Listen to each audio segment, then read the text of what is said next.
Hello there, welcome to NTV English News Bulletin. I am Bhavana Casey. In the beginning, we have the headlines. Coalition Task Force in last day's effort to strike consensus on seat allocation to conclude seat allocation by today. 19th Civil Service Day being marked today, Prime Minister says government committed to boosting morale of civil servants with incentives and opportunities. Typhoon Hinnamnor unleashes havoc in South Korea. 7 die after they were trapped in an underground car park during floods caused by the typhoon. UN urges for safety zone around Zaporizhzhia nuclear plant, says selling must end immediately. Ukraine backs the UN's call. And India and Pakistan facing each other in today's first match under SAF Women's Football Championship. Bangladesh to play against the Maldives in second match.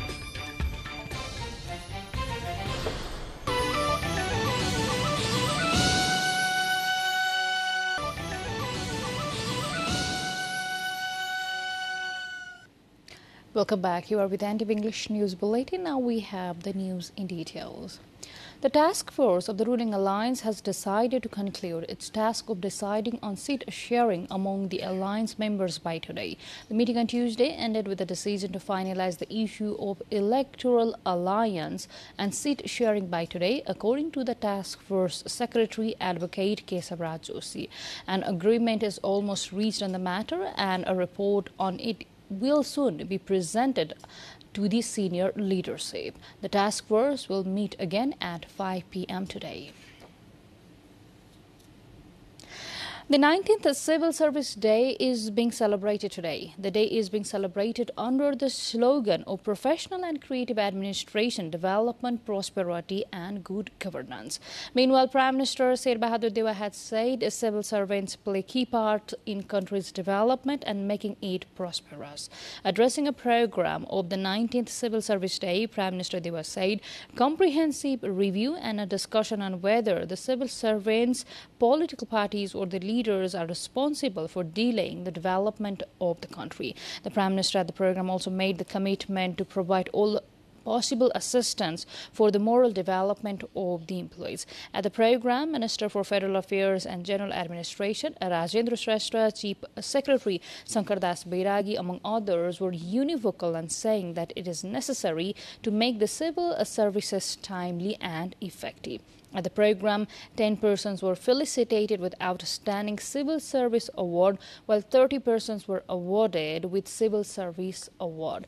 The Civil Service Day is observed in commemoration of the Civil Service Act that was promulgated in Bhadra 22nd of the 2013 BS. Politician मात्रै हो कि bureaucracy पनि हो किन काम भइरहेछ यिनीहरु त्यो व्यापक शब्द गरौँ.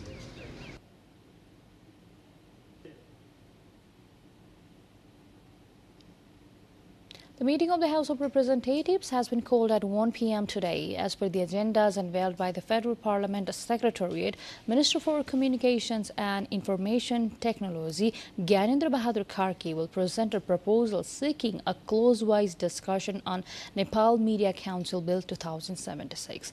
On Tuesday, the House of Representatives meeting unanimously endorsed the bill designed to amend some Nepal Act 2079 BS. With this update, time to go for a short break, but still to come we have.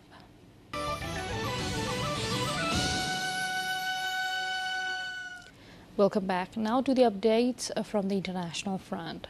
7 people in South Korea have died after they were trapped in an underground car park during floods caused by Typhoon Hinnamnor. They had gone down to move their cars but caught by the incoming torrents. Crews said they rescued 2 people who reportedly survived by clinging to the ceiling pipes for more than 12 hours.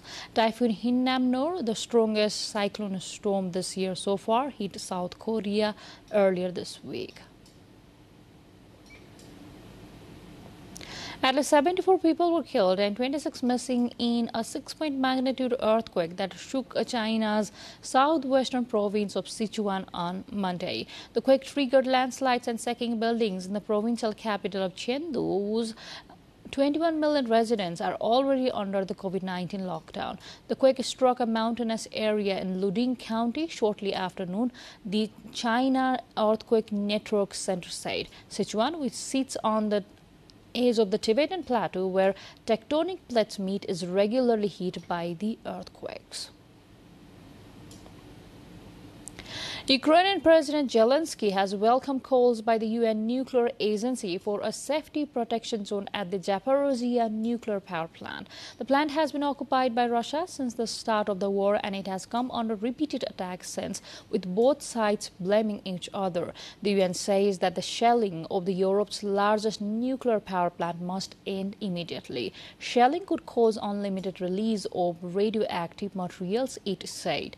In a report published on Tuesday, following last week's much-awaited visit, the International Atomic Energy Agency said that the presence of Russian military equipment on site could undermine its security. More updates line up on the other side, but before that, let's have what we have coming up next.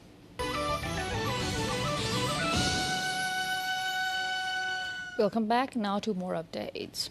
Days after the U.S. authorized its first update to COVID-19 vaccine, booster doses that target today's most common Omicron strain are being rolled out across the country. The move by the Food and Drug Administration tweaks the recipe of the shots made by Pfizer and rival Moderna that already saved millions of lives. The hope is that the modified boosters will blunt yet another winter surge and help tamp down the BA.5 Omicron relative that continues to spread widely. Until now, COVID-19 vaccines have targeted the original coronavirus strain, even as widely different mutants emerged. A Long March 2D rocket carrying the Yaogan 3505 satellites blasted off from the Xichang Satellite Launch Center southwest of China's Sichuan province on Tuesday. These remote sensing satellites will be used for the survey of land resources, urban planning, crop yield estimation, and disaster prevention and reduction.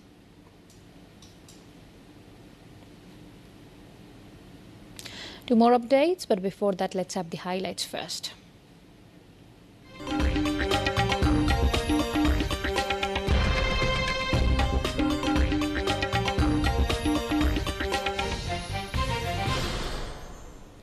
Now to sports.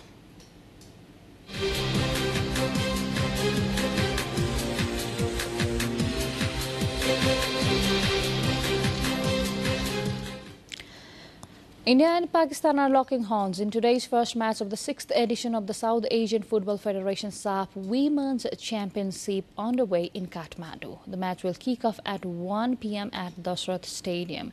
In the second match to be played at 5:30 p.m., Bangladesh will play against the Maldives. Along with host Nepal, India, Sri Lanka, Bangladesh, Pakistan, the Maldives and Bhutan are participating in the SAF Championship.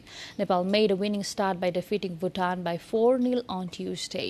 Nepal will now play against Sri Lanka in the second match of the group stage to be held on September the 12th.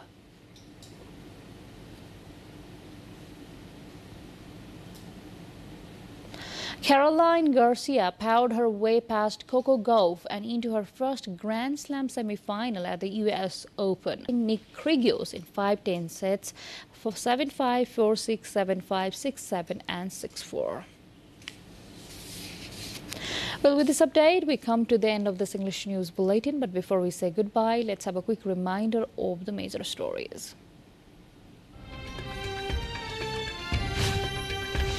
Coalition Task Force in last day's effort to strike consensus on seat allocation to conclude seat allocation by today. 19th Civil Service Day being marked today, Prime Minister says government committed to boosting morale of civil servants with incentives and opportunities. Typhoon Hinnamnor unleashes havoc in South Korea. 7 die after they were trapped in an underground parking during floods caused by the typhoon. UN urges for safety zone around Zaporizhzhia nuclear power plant, says selling must end immediately. Ukraine backs the UN's call. And India and Pakistan facing each other in today's first match under SAF Women's Football Championship. Bangladesh to play against the Maldives in second match.